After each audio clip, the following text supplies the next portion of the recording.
नमस्कार दोस्तों, स्वागत है आपका एक और धमाकेदार मिस्ट्री मूवी एक्सप्लेनेशन में।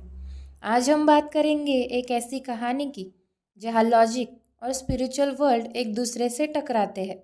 जी हाँ, मैं बात कर रही हूँ पुलिस स्टोरी 2 कोल्ड केस की, जहां ACP Satyajit cold murder case की जांच करता है।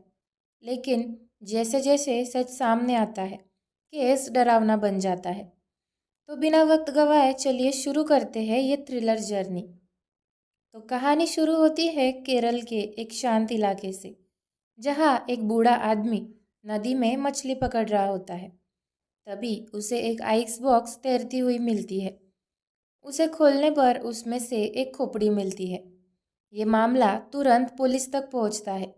एसीपी सत्यजीत पृथ्वीराज सुकुमरन, जो कि एक सुलझा हुआ लॉजिक अफसर है, केस को वो संभालता है और डीएनए टेस्ट से पता चलता है कि ये एक महिला की खोपड़ी है, जिसकी हत्या करीब 1 से 1.5 साल पहले हुई थी, मगर पहचान अभी तक नहीं हो पाई। दूसरी ओर हम मिलते हैं मेधा से, एक पत्रकार जो अपने छोटे बच्चे के साथ एक पुराने बंगले में शिफ्ट होती है। वो धीरे धीरे महसूस करती है कि घर में कुछ अजीब घटनाएं हो रही है। मिरर में दिखती परछाइयाँ, चलती हवा और बच्चे का कुछ अनदेखी चीज़ों से बात करना। मेधा एक साइकोलॉजिस्ट और ओझा से मिलती है।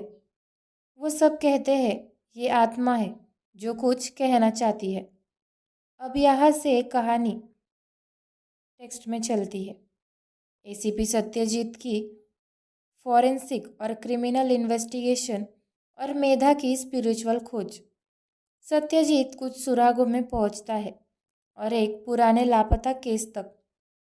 ईवा मारिया, जो एक वकील थी और अचानक गायब हो गई थी, वही मेधा को भी अपने घर में उसकी फ़ोटो और दस्तावेज मिलते हैं। मतलब मेधा उसी की आत्मा से कनेक्ट हो रही है जिसकी हत्या हुई है। जैसे जैसे सत्यजीत मामले की तह में जाता है, उसे पता चलता है कि एवा की हत्या बहुत ही सुनियोजित प्लान किया था।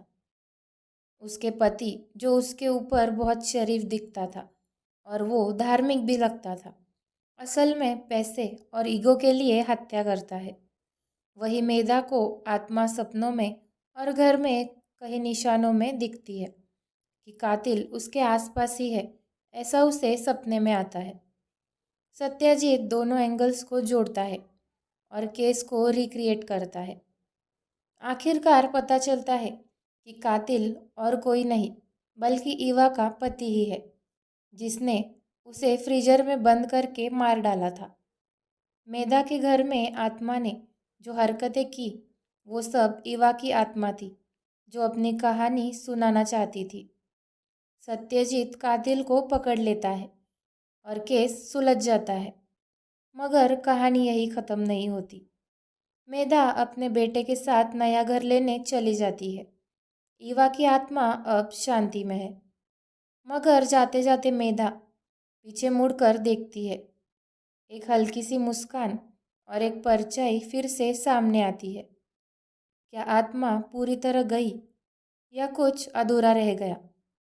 ये सवाल ये मूवी एंड में छोड़कर चली जाती है और यह मूवी एंड हो जाती है। तो दोस्तों, ये थी पुलिस स्टोरी 2 यानी कोल्ड केस की पूरी कहानी, जहाँ लॉजिक और पैरानॉर्मल दोनों साथ चले। आपको क्या लगा? क्या आपको ऐसी हॉरर मिस्ट्री पसंद है? कमेंट करके ज़रूर बताना और वीडियो को लाइक शेयर करना मत भूलना। मिलते हैं अगले एक्सप्लेनेशन में। तब तक के लिए धन्यवाद।